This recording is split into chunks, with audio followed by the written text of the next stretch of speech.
Tantor Audio, a division of Recorded Books, presents More Than Allegory, on Religious Myth, Truth, and Belief, by Bernardo Kastrup, narrated by Matthew Josdal. Publisher's note: in this audio edition, you will hear references to figures present in the print and ebook formats of the book. Introduction by Jeffrey Kripal. Reading Inside God's Brain. I was so delighted when I found Bernardo Kastrup's books. Actually, I didn't find them. A mutual colleague working in Paris on medieval Christianity, Troy Tice, read us both and encouraged me to read Bernardo. He thought our books somehow spoke to one another, and that I would appreciate Bernardo's books. Troy could not have been more right. I read all 5 of Bernardo's previous books within a few weeks. Just gobbled them up. I have thought about why I did this. I seldom read this many books by a single author. Indeed, at midlife, I barely have time or energy to read at all. But this was different. I just dropped everything and read and read and read. Why? What did this author's words awaken in me? What glowing ember did he spark back to life in this exhausted, middle-aged professor? Part of my enthusiasm was a double function of Bernardo's philosophical precision and contemporary relevance. Obviously, here was a man who could think, but who could also speak to the digital age on its own terms, and against its own obsessions and naive uses of computer metaphors for understanding consciousness. More on that in a moment. Part of my pleasure was also a function of the fact that the author is an unapologetic idealist. That is, someone who is convinced that mind or consciousness is the fundamental nature of reality. I was very familiar with this position, but I had never actually met an idealist. They are terribly rare these days, at least in the academic circles in which I move. Oh, I had read plenty of idealists within my own historical area of research, and Bernardo sounds a lot like the comparative mystical literature to which I have given my life. Except that, unlike my historical sources, he answers my emails. There is Meister Eckhart, the great Dominican professor and philosopher, whose sermons on the always happening incarnation of the Word in the individual soul and the now of eternity read like medieval versions of the books of Bernardo Kastrup, or Eckhart Tolle. But Meister Eckhart died almost 700 years ago. There is Ramana Maharshi, the great South Indian Hindu mystic of the immortal self, or what I like to call the same in us all. But he left us over 60 years ago.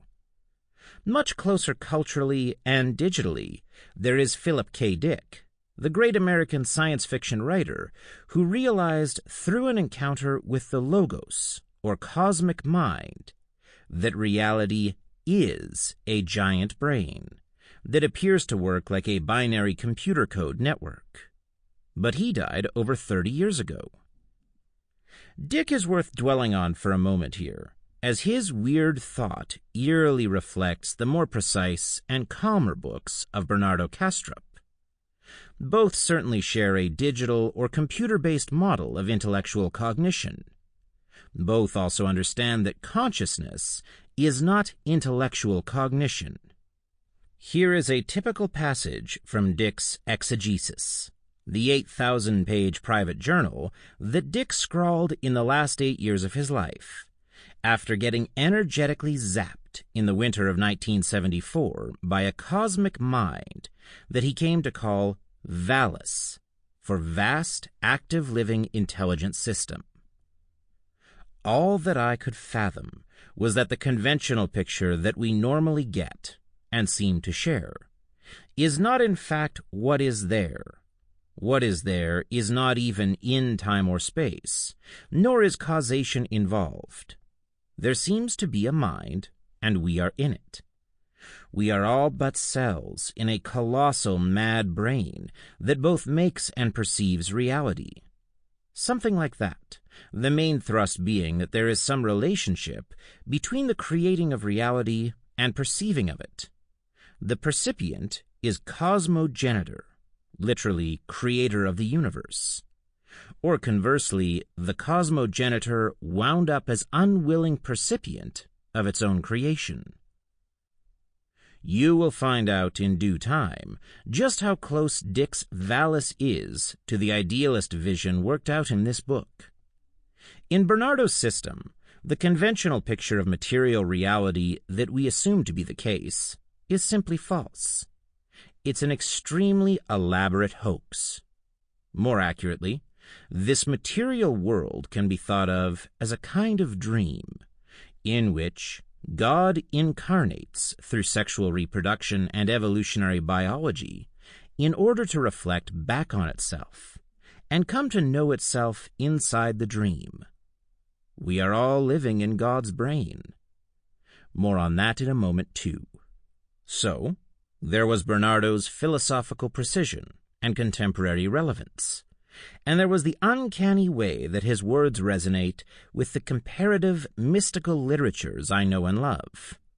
But there was also something more that drew me to these books, and to this book in particular. The fact that Bernardo Kastrup emerged from the professional fields of physics, mathematics, and computer science, and is a successful computer engineer in the corporate world. I confess that I was so pleased by this, because I have long found the pretensions of the artificial intelligence world to be patently stupid. That's a bit inappropriate, and it is certainly crabby, but it is nonetheless honest, and I think quite accurate. Here is why. The AI community has long been laboring under what Bernardo calls the deprived myth of materialism. This very practical, very common consensual delusion states that mind, or consciousness, is an emergent product of material processes, and that, in the end, all there is matter. That is, little tiny dead things bouncing or waving around in empty space in perfectly random and mechanical ways. If this base axiom were true, of course, one could well expect sufficiently sophisticated computer chips to become conscious. That makes perfect sense. The problem is that such a claim is not an established fact, but a metaphysical interpretation of the scientific evidence. Moreover, and most importantly, the same materialistic model continues to fail us, and spectacularly so, when it comes to the hard problem of consciousness. This utter failure suggests that the materialist paradigm is not up to the task, is not sufficient to the question. We don't have the slightest bit of evidence that matter produces consciousness, nor do we even have a clue how this might work. Probably because it doesn't. Indeed, if Bernardo Kastrup and the idealist mystical literatures of the world are pointing us in the right direction, and I think they are, the materialist hypothesis is the exact opposite of the truth. It is fantastically wrong. Mind does not emerge as a fragile and temporary product of matter. Matter emerges as a fragile and temporary product of what Aldous Huxley famously called mind at large, and its own mathematical structures and symmetrical beauty. Or, if you prefer, what we so pathetically call mind and matter emerge from some deeper superstructure or symmetry that is at once mental and material, at once mind and math, a kind of Mobius strip of material mind or mental matter, then. We do not need to get into the philosophical arguments here. Bernardo does this for us in his 6 books, including now this one. It is enough to point out that the AI scene is a perfect example of how materialist assumptions and the computer modeling of mind can lead us astray, and why philosophical training and a profound understanding of comparative mystical literature are both crucial to any real grasp of the nature of consciousness, scientific, philosophical, or otherwise. I will just say it. Any future, truly adequate philosophy of mind or science of consciousness will have to go through the study of religion, and in particular, the comparative study of mystical literature. This, of course, is exactly what Bernardo is doing here. He is thinking comparatively through the idealisms and non-dualisms of Advaita Vedanta, mind-only Buddhism, mystical forms of Christianity, and a select number of creation myths, which he reads not as descriptions of some past creation event, but as icons of the now, that is, as scripts of consciousness itself. He understands perfectly well that as long as philosophers and scientists do not engage these literatures seriously and respectfully, as full and equal partners in the question, there will be no adequate understanding of mind, which is to say, there will be no adequate understanding of us or the universe in which we find ourselves as intimate and bizarrely successful knowing expressions. Why do we know so much? Why does math work so well?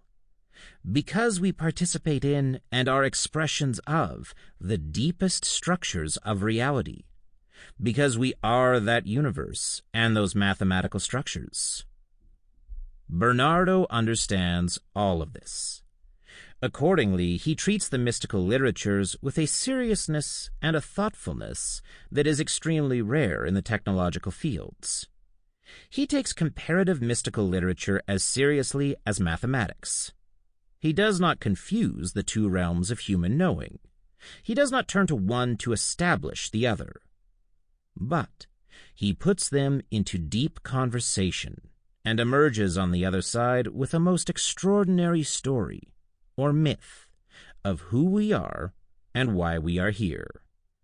This is where his idealist mysticism morphs into a contemporary or emergent mythology.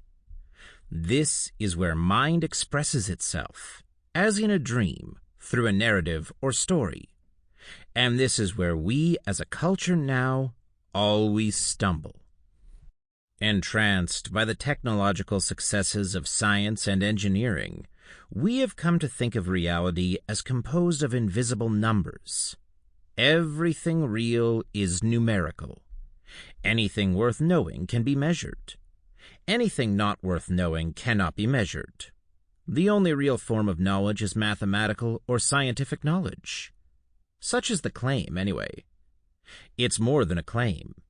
As I write this, the Education Minister of Japan is issuing a decree to abolish all of the social science and humanities programs of the Japanese universities. Of the 60 national universities, 26 have agreed to do so in some measure. What Bernardo shows us, as a computer engineer no less, is that this materialist paradigm that wants to reduce everything to practical numbers is a half-truth, and, if taken as the whole truth, a profound mistake, with morally and existentially awful consequences. His message is not simply a negative or polemical one, though. He also has a powerfully positive message. He wants to show us that the fundamental nature of reality expresses itself not just through math, but also through myth, which is to say, through symbol and story. Reality is not just made of numbers, it turns out. It is also made of words and narratives. We are not just living in a gigantic machine. We are also living in a whirl of stories and dreams. It's not just a story either, as the story always tells us something about the storyteller, just as the dream always tells us something about the dreamer. The project then becomes not simply one of measurement, but also one of meaning. The question becomes not, how can we measure or prove the dream, but what is the dream trying to tell us? We are not after explanation here. We are after understanding, wisdom, gnosis. The same wisdom leads to another question. Do we like the story we are dreaming in now? Does this dream lead to human flourishing and long-term sustainability, or to yet more intercultural violence and existential depression? Why are we fighting over our dreams and myths? And why do we deny the dreamer? These are difficult questions, but there is a shimmering silver lining here. After all, if we are dreaming our own stories, we can always dream others. We can tell new stories. We can develop new myths, perhaps even myths that point back to the mythmaker. We do not have to keep living in stories that have long ago spent their shelf lives. We do not have to be so naive. Toward such ends, Bernardo tells us a story. He weaves a modern myth whose message goes something like this. We are embodied forms of cosmic mind, split off alters in some vast, multiple personality order. These alters have entered God's dream through sexual reproduction and evolutionary biology. Note that Eros becomes the energy and portal of divine incarnation here. In order to wake up within the dream, look around the physical universe as the interior of God's brain, and reflect on our own cosmic nature within this same neural galactic network. Here is how he summarizes it. Put in another way, the universe is the scan of God's brain, except that you don't need the scanner. You're already inside God's brain, so all you have to do is look around. Your perceptions of the sun, rainbows, thunderstorms, etc., are as inaccessible to God as the patterns of firing neurons in your brain, with all their beauty and complexity, are inaccessible to you in any direct way. We are the universe becoming self-aware. We know what God does not know. In the symbolic and mythical terms of Bernardo's Cologne Cathedral realization, we are all Christs, crucified on the cross of space and time. We are all hanging from the self-conceptualized cross of space, time, confinement, and impermanence. His divine nature is our true nature, as timeless mind taking particular, seemingly limited perspectives within its own dream.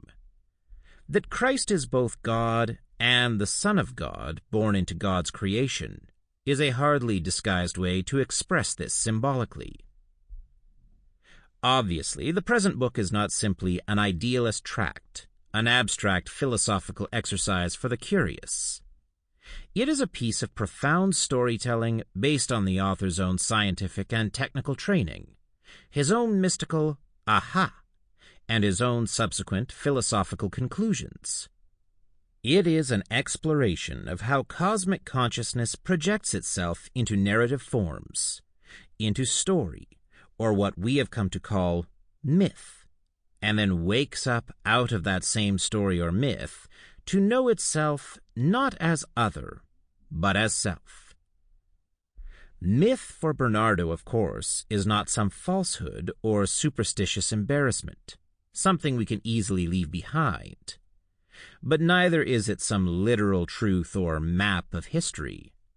Rather, myth is symbolic. It points, it evokes, it reminds and remembers.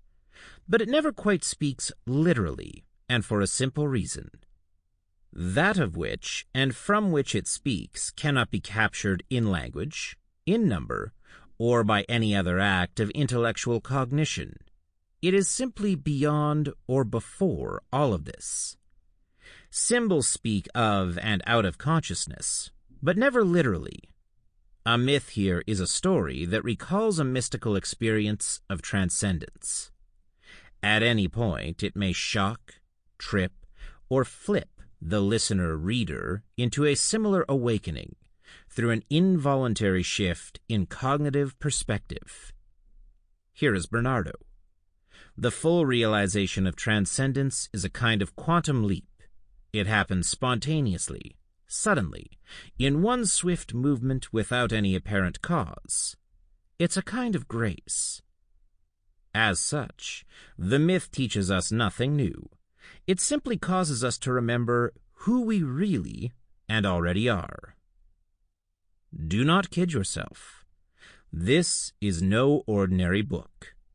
It is a tangle or reflexive loop in the brain of God. To invoke an image from Bernardo's earlier book, Why Materialism is Baloney, it is a whirlpool in the mercurial ocean of mind that at any point might suck itself into the same infinite and immortal waters. It is certainly not a book to provide your already overloaded life with yet more information or mere data. It is not about information at all. It is about the knower of any and all information. Listen on, then, inside God's brain. But be careful. You just might wake up God. Jeffrey J. Kripal, J. Newton Razor Professor of Religion, Rice University, Houston, Texas. Overview. This book is a three-part journey into the rabbit hole we call the nature of reality. Its ultimate destination is a plausible, living validation of transcendence. Each of its three parts is like a turn of a spiral, exploring recurring ideas through the prisms of religious myth, truth, and belief, respectively. With each turn, the book seeks to convey a more nuanced and complete understanding of the many facets of transcendence. Part 1 will resonate especially with those who yearn for the richness that religious myths can bring into life, yet cannot get around the fact that these myths aren't literally true. It tries to reach those whose souls are at war with their intellects. One of its goals is to restore the meaning of human life by helping the intellect give itself permission to accommodate the intuitions of the soul, without sacrificing reason or plausibility. Indeed, Part 1 puts forward the controversial notion that many religious myths are actually true, and not just allegorically so. It is the transcendent truth uniquely portrayed by these myths that our culture so desperately needs in order to understand the real.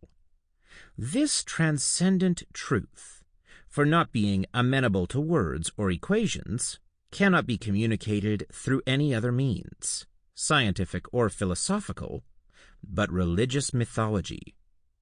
To make sense of all this, Part 1 attempts to articulate the nature of mythical truth in a manner that honors both religion and our skeptical rationality.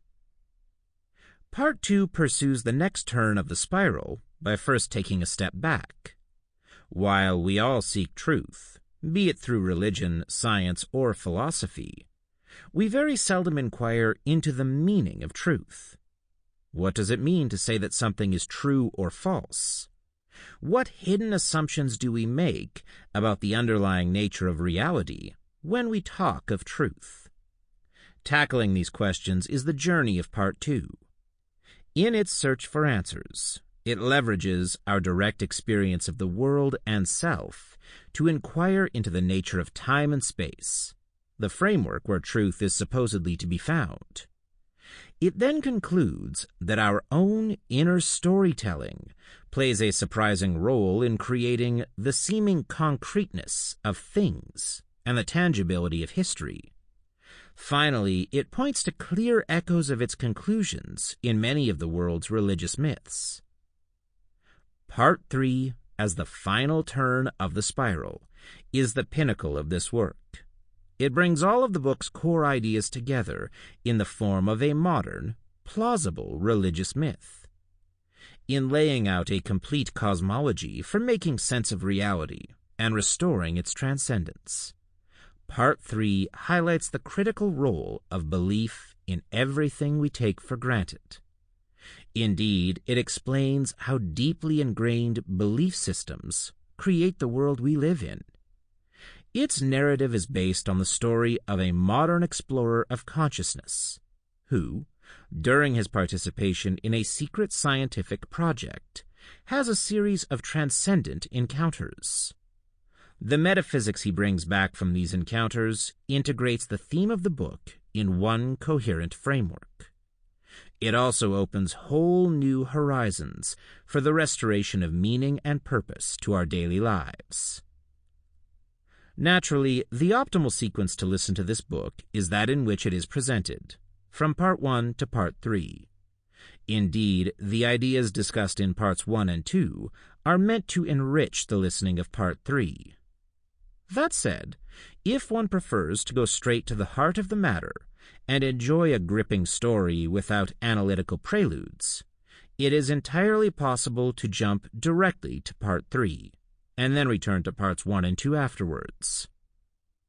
In whichever order you choose to listen to it, you will notice that the three themes of this book, myth, truth, and belief, flow into and interpenetrate each other at multiple levels and meta-levels throughout the text. Part 1, for instance, examines mythology with a mindset characteristic of a quest for factual truth. Part 2 explores the nature of truth by appealing to our own felt intuitions, as we do when we pursue our beliefs. Finally, Part 3 elaborates upon the role of beliefs in the format of a myth. The goal is to illustrate, both explicitly and implicitly through concepts and style, the intimate relationship that exists between myth, truth, and belief. The three parts of this book are meant to echo and reinforce each other content-wise as well. Its central ideas return in all three, being explored from a different angle each time. This allows me to convey, often indirectly and implicitly, many more nuances than otherwise possible. For instance, the nature and role of myth is explored in Part 1, but the contents of certain myths come back in Parts 2 and 3, where they echo what is discussed there about truth and belief. The ebb and flow of the book's trinity of themes ultimately circles around one of them, truth, the central motif of this work. All three parts revolve around it. Part 1 by exploring how myths can deliver truth, Part 2 by unveiling the nature of truth through dispelling unexamined beliefs, and Part 3 by appealing to belief in a myth in order to hint at truth. You will notice that what I mean by the words myth, truth, and belief is richer and more nuanced than the flattened denotations of everyday language. This may and probably will surprise you at first. Nonetheless, the attempt to push the boundaries of words and reveal a much bigger, deeper reality behind them is an essential aspect of this work. My intent is to help you see beyond the dull, superficial cultural dialogue reigning in society today. I hope you find many new vistas and avenues of inquiry in this book. I've poured much of myself into it, more than I think most authors would consider prudent. Whatever else it may or may not be, this work is most certainly a sincere, open-hearted account of my own way to relate to life, the universe, truth, and transcendence. Part 1. Myth. The religious myth is one of man's greatest and most significant achievements, giving him the security and inner strength not to be crushed by the monstrousness of the universe. Carl Jung.